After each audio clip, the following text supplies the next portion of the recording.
Hello అండి. అందరూ ఎలా ఉన్నారు? నేనైతే చాలా బాగున్నాను. మీరు కూడా అందరూ బాగున్నారు కదా! బాగున్నారని అనుకుంటున్నాను. బాగుండాలని మనస్ఫూర్తిగా కోరుకుంటాను.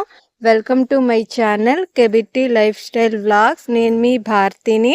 ఈరోజు వీడియోలో నా స్టైల్లో పప్పు చెక్కల్ని ఎలా చేసుకుంటున్నానో చూపిస్తున్నాను. ఇంకా నా ఈవినింగ్ రొటీన్ కూడా ఈ వీడియోలో చూపిస్తున్నాను. వీడియో లాస్ట్ వరకు చూసి మీకు ఈ వీడియో ఎలా అనిపించిందో ఖచ్చితంగా కామెంట్లో చెప్పండి.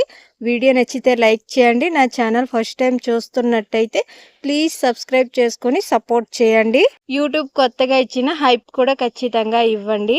ఇంకా నేను సాయంకాలం 3:30, 4 ఈ టైంలోన పప్పు చెక్కలు చేయడానికి అయితే బియ్యం పిండిని ఫస్ట్ అయితే జల్లెడ పట్టుకున్నాను. ఈ బియ్యం పిండి ఈరోజు తెల్లవారే ఆడించుకొని తీసుకొచ్చాను. నిన్న బియ్యం నీట్గా కడిగేసి ఎండలో ఆరబెట్టేసి ఈరోజు అయితే ఆడించుకొని తీసుకొచ్చాను. ఆడించిన తర్వాత ఖచ్చితంగా జల్లెడ పట్టాలనేసి జల్లెడ పట్టేశాను. ఇంకా నేను ఈ బియ్యం పిండి జల్లెడ పట్టక ముందేనే కొద్దిగా పెసరపప్పుని కొద్దిగా శనగపప్పు అయితే నానబెట్టుకున్నాను. 1 గంట ముందు కిలో దాకా అయితే బియ్యం పిండి తీసుకున్నాను కదా. ఒక చిన్న టీ గ్లాస్ అయితే పప్పులు తీసుకుంటున్నాను అనమాట. ఇలా కొలతతో తీసుకుంటున్నాను. ఫస్ట్ పెసరపప్పు నానబెట్టుకున్నాను. దాని తర్వాత అదే గ్లాస్తో అయితే శనగపప్పు కూడా తీసుకున్నాను. నేనైతే 2 రకాల పప్పులే వేస్తున్నాను. కొంతమంది మినపప్పుని, సగ్గు బియ్యము, ఇంకా వేరుశనగ గింజలు కూడా వేసేసి అయితే చేస్తారు. అవి కూడా వేస్తే చాలా బాగుంటాయి. ఇంట్లో అయితే సగ్గు బియ్యం లేవు కాబట్టి వేయలేదు, కానీ మిగతా ఉన్నా సరే ఎందుకులా అన్ని అనేసి అయితే వేయలేదు. కేవలం ఈ 2 రకాల పప్పులు వేసి నేను ఈ పప్పు చెక్కలు అయితే చేస్తున్నాను. ఇంక నేను పిండి కలుపుకునే ముందు అయితే మిక్సీ జార్ తీసుకొని దాంట్లో కొద్దిగా ధనియాలు, ఒక 4-5 దాకా పచ్చిమిరపకాయలు, ఒక 4-5 దాకా తెల్లుల్లి రెబ్బలుని, కొద్దిగా కరివేపాకు వేసేసి ఇక్కడ చూపించిన విధంగా కచ్చపచ్చగా అయితే మిక్సీ ఆడించుకున్నాను. ఈ ధనియాలు, పచ్చిమిరపకాయలు ఆడించి వేసుకుంటాం కదా, ఇవే పప్పు చెక్కలకైతే మంచి టేస్ట్ ఇస్తాయి అన్నమాట. ఇంక ఇప్పుడైతే నేను పిండి కలుపుకుంటున్నాను. నానబెట్టి పక్కన పెట్టుకున్నాను కదా పెసరపప్పుని, శనగపప్పు, అవైతే ఫస్ట్ పిండిలో వేసేసాను. శనగపప్పుని, పెసరపప్పు నానిన తర్వాత పిండి కలపడం అయితే స్టార్ట్ చేశాను. ఇంకొక 2 టేబుల్ స్పూన్ల దాకా నువ్వులు కూడా వేసుకుంటున్నాను. నువ్వులు వేసుకున్నా సరే మంచి రుచి వస్తుంది తిన్నప్పుడు. మనం వేసుకున్న ఈ పప్పులన్నీ కూడా పిండిలో బాగా కలిసేలాగా అయితే కలుపుకోవాలి. నేనైతే 2 రకాల పప్పులే వేసాను. ఇంకా దాని తర్వాత ఒక 2 టేబుల్ స్పూన్ల దాకా కారం వేసుకుంటున్నాను. కారం చూసి వేసుకోండి. మిరపకాయలు వేశారు కదా, ఇంకొద్దిగా పసుపు మన ఆప్షనల్, వేసుకోవాలనుకుంటే వేసుకోవచ్చు, లేకపోతే లేదు. రుచికి సరిపడినంత సాల్ట్ వేసేసి పిండి మొత్తము ఈ ఉప్పు కారం మొత్తం కలిసేలాగా కలుపుకున్న తర్వాత కొద్దిగా జీలకర్ర వేసుకుంటున్నాను. కొంతమంది వాము వేసుకుంటారు, కొంతమంది జీలకర్ర వేసుకుంటారు. నేనైతే జీలకర్ర వేసాను. ఇంకా పచ్చిమిరపకాయలు, ధనియాలు ఆడిచ్చాను కదా, ఆ ముద్ద కూడా వేసేసి ఇంకా పిండి అయితే బాగా కలుపుకుంటున్నాను. మనం నీరేమీ వేసి కలపక ముందేని మనం వేసుకునేవన్నీ కూడా పిండి మొత్తం బాగా కలిసేలాగా అయితే ఫస్ట్ కలుపుకున్న తర్వాతే నీరు వేసుకొని అయితే కలుపుకోవాలి. ఇంకా ఇంట్లో బటర్ ఉంటే బటర్ వేసుకొని కలుపుకోండి. బటర్ వేసుకోవడం వల్ల ఈ పప్పు చెక్కలు అయితే ఇంకా క్రిస్పీగా వస్తాయి. ఇంట్లో అయితే లేదని నేనైతే వేయలేదు. దాని ప్లేస్లో నూనె కూడా కొద్దిగా వేడి చేసుకొని వేసుకున్నా సరే బాగానే వస్తాయి. నేను కొద్దిగా నూనె అయితే వేడి చేసి వేసుకున్నాను. ఆ క్లిప్ అయితే వీడియో క్లిప్ మిస్ అయిందండి, అందుకని నూనె వేసేది అయితే మీకు చూపించలేదు. దాని తర్వాత నీరు కొద్దిగా వేడి చేసుకున్నాను. మరీ ఎక్కువ మరగనీయకుండా నీరు, గోరువెచ్చగా నీరు వేడి చేసుకొని కొద్దిగా వాటర్ వేసుకొని అయితే పిండి కలుపుకోవాలి. నీరు ఎంత వేడిలో ఉంటే మంచిదంటే, మనం పిండి కలుపుతున్నా సరే చెయ్యికి వేడి ఎక్కువగా తగలకుండా, అంటే పిండి కలపలేనంత వేడి తగలకుండా లైట్గా గోరువెచ్చగా నీరు వేడి చేసేసుకొని పిండి కలుపుకుంటే పప్పు చెక్కలు ఇంకొద్ది టేస్ట్గా వస్తాయి అన్నమాట. అందుకని నీరు వేడి చేసుకొని వేసుకోండి. మరి నీరు మరిగినట్టు కాకుండా గోరువెచ్చగా చేసుకొని అయితే కలుపుకుంటే పిండి చాలా సాఫ్ట్గా ఉంటుంది. మొత్తం ముద్దలాగా కలుపుకున్న తర్వాత ఇంకా నేనైతే కొద్దిగా వాటర్ వేసుకొని అయితే మొత్తం కలిపేసుకున్నానండి. ఒకవేళ ఉప్పు కారం సరిపోకపోతే ఇప్పుడు కూడా చూసుకొని అయితే వేసుకోండి. నాకైతే కొద్దిగా కారం సరిపోలేదు, అందుకని నేను కొద్దిగా కారం వేసి మళ్ళీ బాగా మొత్తం కలిసేలాగా అయితే కలుపుకున్నాను. పిండి అయితే చాలా సాఫ్ట్గా ఉందండి.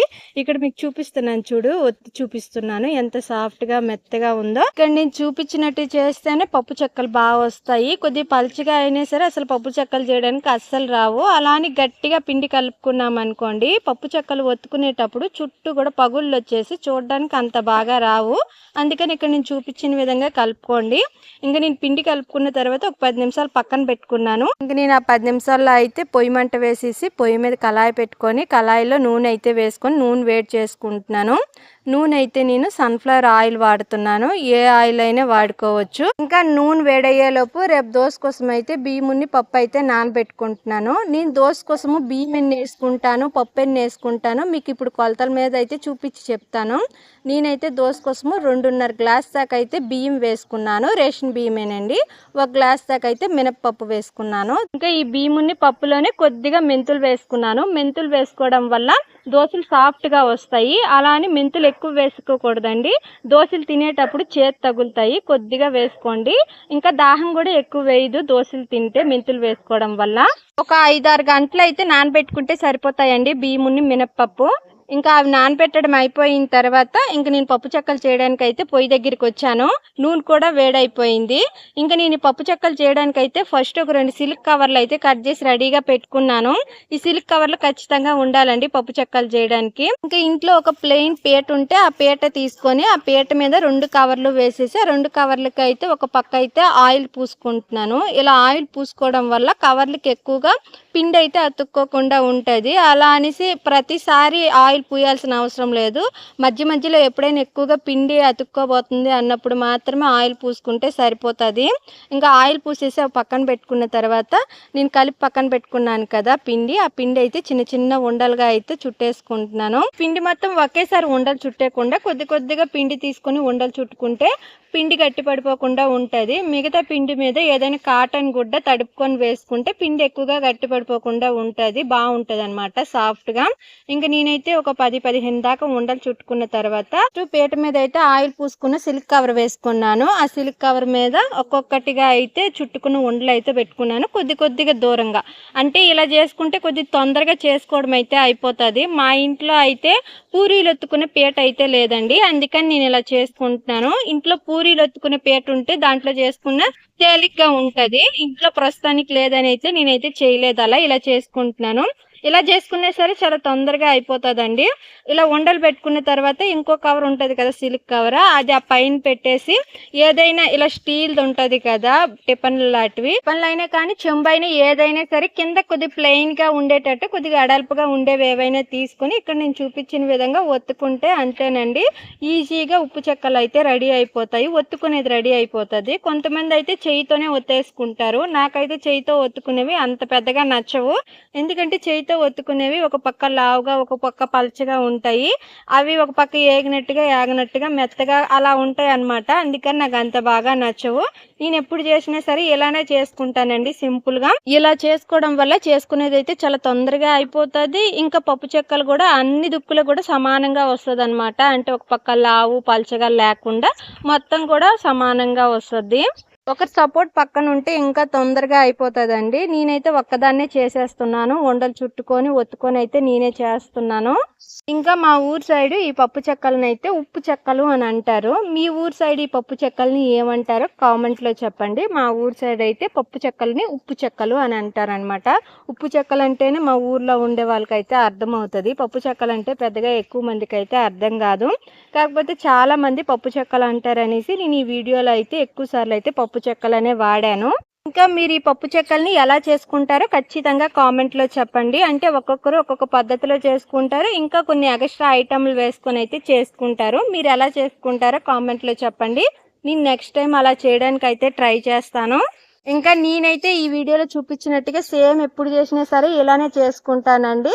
నేను ఎప్పుడు చేసినా సరే పప్పు చెక్కలు మాత్రం పర్ఫెక్ట్ గా వస్తాయి. ఇంక ఈసారి అయితే ఉప్పు కారం కరెక్ట్ గా పడ్డది. తినడానికి అయితే చాలా రుచిగా వచ్చాయండి. నేను మొత్తం చేసిన తర్వాత ఎలా వచ్చాయో మీకు చూపిస్తాను. ఈ పప్పు చెక్కలు ఒక్కలైనా సరే ఈజీగా చేసేసుకోవచ్చు. కానీ ఇంకొకరు సపోర్ట్ ఉంటే కొద్దిగా తొందరగా చేసేయడం అయిపోతుంది. నేనైతే ఒక్కదాన్నే చేశాను. అంటే ఉండలు చుట్టడము, ఒత్తుకోవడము, నూనెలో వేసి మళ్ళీ ఏగిన తర్వాత తీయడము, ఇవన్నీ ఒక్కదాన్నే చేయడం వల్ల కొద్దిగా చేయడం అయితే లేట్ అయ్యింది. నేనైతే ఈ పప్పు చెక్కలు చేయడము కరెక్ట్గా 4 గంటలకైతే స్టార్ట్ చేశానండి. మొత్తం అయ్యేటప్పటికి 7-7:30 ఈ టైం అయితే అయిపోయింది. కిలో పిండికి నా ఒక్కదానికైతే అంత టైం పట్టింది. పొయ్యి మీద చేస్తున్నాను కదా, అప్పుడప్పుడు కట్టెలు కూడా ఆరిపోవడము. ఇంకా మరీ మంట ఎక్కువగా ఉండకూడదు. అలా అని తక్కువ మంటలో కాకుండా మీడియం మంటలో పెట్టుకొని అయితే ఈ పప్పు చెక్కల్ని వేగించుకోవాలి. అప్పుడే కరెక్ట్గా వేగుతాయి. ఎక్కువ మంట పెట్టేసి వేగించుకున్నాం అనుకోండి పప్పు చెక్కలేమో పైనేమో కలర్ వచ్చేస్తాయి కానీ బాగా వేగవు. తీసేసిన తర్వాత తినేటప్పుడు మెత్తగా తగులుతుంటాయి. అందుకని ఎక్కువ మంట పెట్టుకొని అయితే ఈ పప్పు చెక్కలు అస్సలు వేగించుకోకూడదు. అలానే తక్కువ మంటలో పెట్టి వేగించుకున్నాం అనుకోండి ఈ పప్పు చెక్కలో ఆయిల్ కొద్దిగా ఎక్కువగా పీల్చేసుకుంటాయి. అందుకని మీడియం మంటలో పెట్టుకొని అయితే పప్పు చెక్కలు వేగించుకుంటే కరెక్ట్గా వేగుతాయి అన్నమాట. ఎక్కువ ఆయిల్ పీల్చుకోకుండా అలానే మెత్తగా ఉండకుండా కరకరలాడుతూ కరెక్ట్గా వేగుతాయి. ఈ పప్పు చెక్కలు ఆయిల్లో వేసుకున్న తర్వాత లైట్గా పైన కలర్ మారేంత వరకు వేగించుకుంటే సరిపోతాయి. ఎక్కువ వేగినాయి అనుకోండి తీసేసిన తర్వాత పూర్తిగా చల్లారిన తర్వాత నల్లగా మాడిపోయినట్టుగా అయిపోతాయి. పైన లైట్గా కలర్ వచ్చింది అనుకోండి పప్పు చెక్కలు పక్కకి తీసేసుకోవడమేని. నేను మొత్తం చేసేటప్పటికి చీకటి బాగానే పడిపోయింది. 7-7:30 అంటే బాగా చీకటి అయిపోయినట్టే కదా. మామూలుగా ఈ ఎండాకాలం కాబట్టి 6:30 దాకా అయితే చీకటి పడటం లేదు కానీ చలికాలం అయింటే 5 గంటలకే చీకటి పడిపోయిన్ను. ఎండాకాలం వల్ల 6:30 దాకా అయితే వెళ్తురున్ను. 7:30కి అయితే పప్పు చెక్కలు చేయడం అయితే అయిపోయింది. ఇంకా పప్పు చెక్కలు అయితే ఇక్కడ నేను చూపిస్తున్నాను చూడండి. ఇలా అయితే వచ్చాయి. కరెక్ట్గా వేగి ఉప్పు కారం కరెక్ట్గా సరిపోయి చాలా బాగా వచ్చాయండి రుచి. చూడండి ఇక్కడ మీకు నేను ఇరగ్గొట్టి చూపిస్తున్నాను చేతిలో. ఇలా పట్టుకోగానే పళ్ళు నిరిగిపోతున్నాయి. అంత బాగా వేగాయి అన్నమాట. చాలా పర్ఫెక్ట్గా వచ్చాయి. మీరు కూడా ఒకసారి ట్రై చేసి మీకు ఎలా వచ్చాయో కామెంట్లో చెప్పండి. చాలా సింపుల్గా చేసేసుకోవచ్చు. అస్సలు కష్టమేమీ ఉండదు. మీకు మరీ కష్టం అనిపిస్తే పక్కన వాళ్ళని ఒకరు సపోర్ట్ తీసుకోండి. ఒకరు వత్తుతా ఉంటే ఇంకొకరేమో నూనె నుండి ఆ పప్పు చెక్కలు తీసేస్తూ ఉంటే ఈజీగా అయిపోతుంది.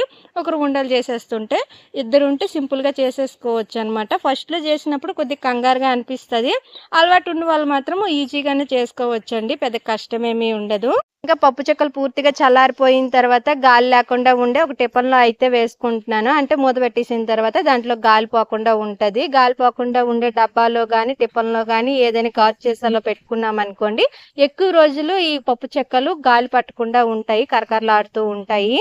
నేను నానబెట్టుకున్న మినపప్పుని బియ్యం కూడా నానిపోయాయండి. కరెక్ట్గా నేను ఇవైతే 5 గంటలు నానబెట్టుకున్నాను. బియ్యముని మినపప్పు గ్రైండర్లో వేసేసి అయితే రుబ్బేసుకుంటున్నాను. గ్రైండర్లో వేసుకొని రుబ్బుకుంటే దోశలు చాలా బాగా వస్తాయి. మిక్సీలో వేసుకొని రుబ్బుకుంటే కొద్దిగా లైట్గా గట్టి వస్తాయి దోశలు. అందుకని మ్యాక్సిమం గ్రైండర్లో వేసుకొని ఆడించుకోవడానికే ప్రయత్నించండి. గ్రైండర్ లేకపోతే ఇంకా తప్పదనుకున్న వాళ్ళు మాత్రమే మిక్సీలో వేసుకోండి. ఇంక నేను ఈ బియ్యం ఆడించుకునేటప్పుడే కొద్దిగా అన్నం వేసుకున్నాను. అన్నం కూడా మరీ ఎక్కువ వేసుకోకూడదండి. అన్నం మరీ ఎక్కువ వేసుకున్నాం అనుకోండి దోశలు మరీ సాగుతున్నట్టుగా వస్తాయి. కొద్దిగా వేసుకోండి. అన్నం వేసుకోవడం వల్ల దోశలు కొద్దిగా సాఫ్ట్గా వస్తాయి. ఎక్కువ వేస్తే మాత్రం దోశలు మాత్రం తినడానికి అంత బాగుండవు. నేనైతే కొద్దిగా అన్నం వేసుకున్నాను. కొంతమంది బియ్యముని పప్పు గ్రైండర్లో వేసి రుబ్బుకునేటప్పుడు నీరు ప్లేస్లో కొంతమంది గంజి నీరు అయితే వేసుకొని రుబ్బుకుంటారండి. గంజి నీరు వేసుకొని రుబ్బుకుంటే దోశలు ఇంకా సాఫ్ట్గా మెత్తగా చాలా బాగా వస్తాయి. మనం దోశలు వేసేటప్పుడు కూడా లావుగా రాకుండా పల్చగా చాలా బాగా వస్తాయండి. టేస్ట్ కూడా బాగుంటాయి. ఇంట్లో ప్రస్తుతానికి గంజి నీరు లేవనేసి నేను నార్మల్ వాటర్ కొద్దిగా వేసుకొని అయితే రుబ్బుకున్నాను. పిండి కొద్దిగా గట్టి అయిపోతుంది అన్నప్పుడు కొద్దిగా వాటర్ వేసుకొని రుబ్బుకుంటే అయిపోతుంది. ఇంకా నేనైతే కరెక్ట్గా 2 రోజులకు సరిపోయినట్టుగా మాత్రమే దోసపిండి అయితే రుబ్బుకున్నానండి. ఇంట్లో ఫ్రిడ్జ్ లేదు కాబట్టి 2 రోజులకు సరిపోయినట్టే రుబ్బుకుంటాను. కొంతమంది అయితే ఫ్రిడ్జ్ ఉన్న వాళ్ళు అయితే వారానికి సరిపోయినట్టు రుబ్బుకొని ఫ్రిడ్జ్లో పెట్టుకుంటారు. అలా పెట్టుకొని తినడం మంచిదో కాదో నాకు తెలియదు కానీ నేనైతే 2 రోజులకు రుబ్బుకుంటాను. కొంతమంది అడగొచ్చు ఫ్రిడ్జ్లో పెట్టకుండా బయట పెడితే 2 రోజులు మరీ ఎక్కువ పులిసిపోదా అని అడగొచ్చు. మా ఇంట్లో దోశ ఎక్కువగా పుల్లగా ఉంటేనే తినడానికి ఇష్టపడతారండి. నేను ఈరోజు రుబ్బాను కదా రేపు చేసిన దోశలు అంత ఎక్కువగా ఇష్టపడరు. ఎల్లుండి కొద్ది పిండి ఎక్కువ పులిసిన తర్వాత దోశ చేశాను అనుకోండి తినడానికి చాలా ఇష్టపడతారు. అందుకని నేను 2 రోజులకైతే రుబ్బుకుంటాను అనమాట. కొంతమందికి దోశ పిండి పులిస్తే దోశలు తినడానికి అస్సలు ఇష్టపడరు. అందులో మా అమ్మ నాన్న అయితే అలానే ఉంటారండి. దోశ పిండి పులిస్తే మాత్రం తినడానికి అస్సలు ఇష్టపడరు. కానీ మా అత్త మా మావయ్య మాత్రము పిండి కొద్దిగా పులిస్తేనే తినడానికి అయితే ఇష్టపడతారనమాట. అందుకని నేను మా అత్త వాళ్ళ ఇంటికాడ ఉన్నప్పుడు ఇలానే చేసుకుంటాను.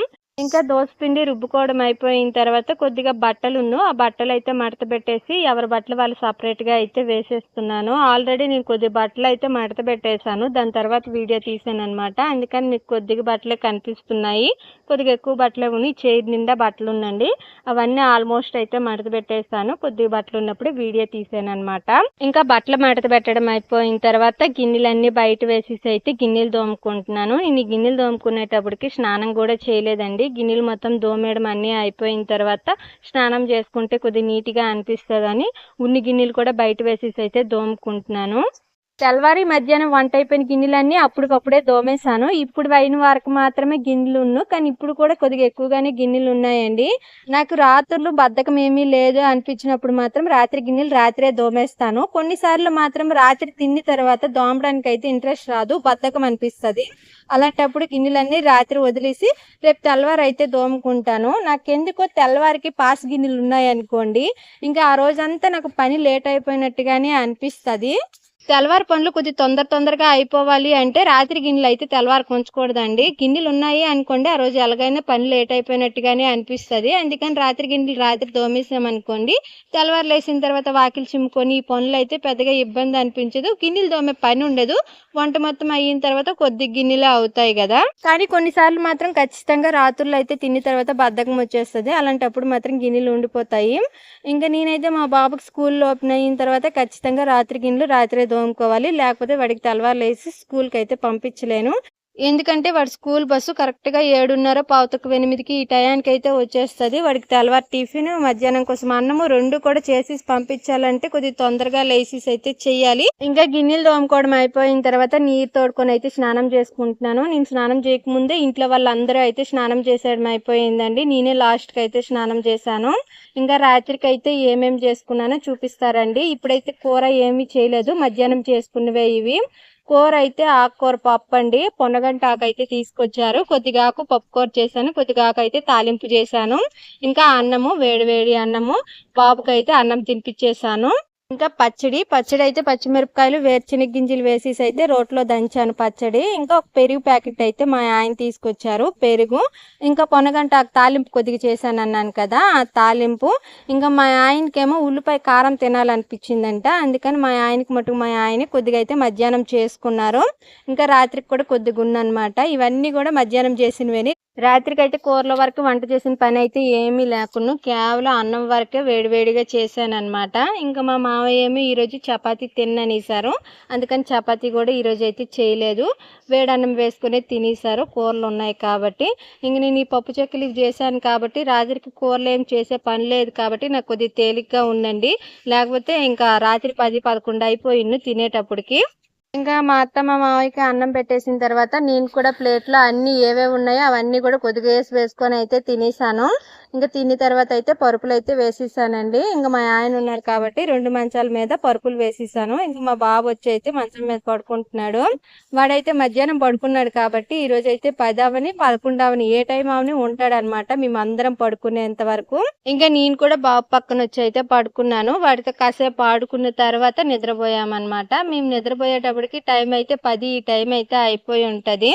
ఇంక ఈ వీడియో అయితే ఇంతేనండి. మీ అందరికీ వీడియో నచ్చిందని అనుకుంటున్నాను. వీడియో నచ్చితే లైక్ చేయండి. నా ఛానల్ ఫస్ట్ టైం చూస్తున్నట్టయితే ప్లీజ్ సబ్స్క్రైబ్ చేసుకొని సపోర్ట్ చేయండి. అందరూ బాగుండాలి, అందులో నేను ఉండాలి. Thank you. బాయ్.